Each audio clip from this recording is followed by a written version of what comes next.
Ah, humanity. As a race, they have built and torn down empires. They have manipulated the forces of nature for their own gain to power their cities. The sciences they have accomplished in their few thousands of years at the top of the food chain would make even the greatest of sorcerers fall speechless. And now they like to spend their time on these things called hobbies. One moment they're stuck in some office filling out paperwork, and a day later they're dressed up as a Genshin Impact character running around a convention center buying art prints of their favorite animated characters from tables operated by illustrators. Ah, this world is truly beautiful, is it not?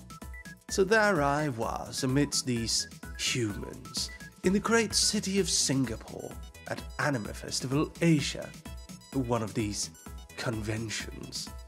My company, which traded in these animated character arts, had set up a booth, and we were happily selling comics, VTuber merch, and gacha cards, while preparing for the big on-stage appearance of our virtual talent agency, AstraLine. And disguised with my dog head and suit, I ran around the convention floor, signing prints from fans, battling Konami employees in Yu-Gi-Oh!, taking so-called selfies, and punching random people with my fists. And by the end of the convention, when I finally arrived back at the hotel, I felt completely drained of energy. The next day I was catatonic. I could not move, barely speak, as my head was riddled with fever.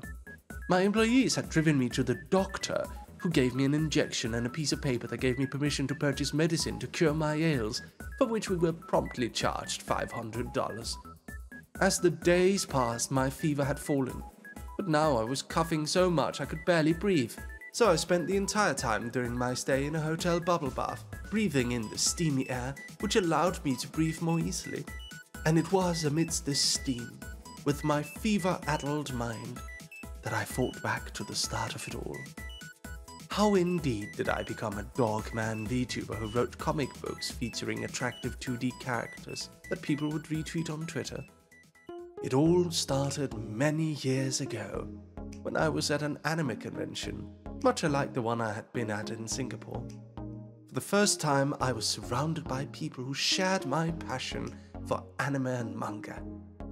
And yet, I had nothing to contribute to the scene. I was not a cosplayer, or a gamer, or an artist, nor was I running or participating in any of the events at this convention. So I thought to myself, what could I contribute? And it was then that I came upon a realization. I could write stories.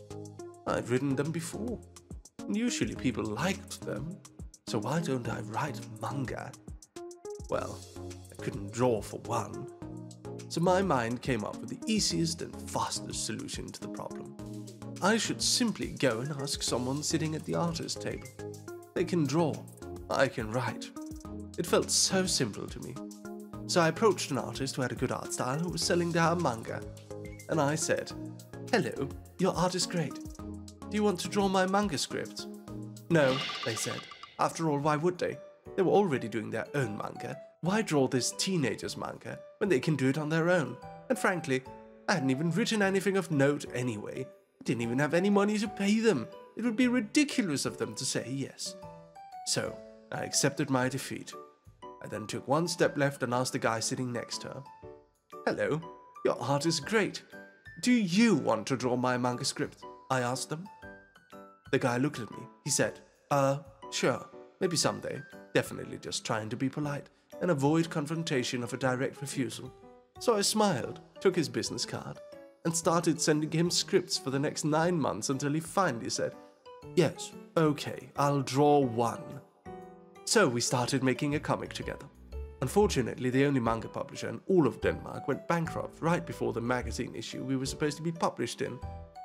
So I uploaded it to the internet and became a webcomic writer.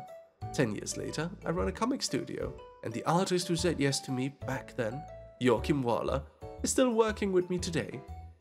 I have many great artists and managers working with me now. I even have a whole VTuber agency. Life is pretty sweet. Now, if only I could stop this endless cough, so I could come back to my dog army and stream for them. I miss dog army. Ah, dog army!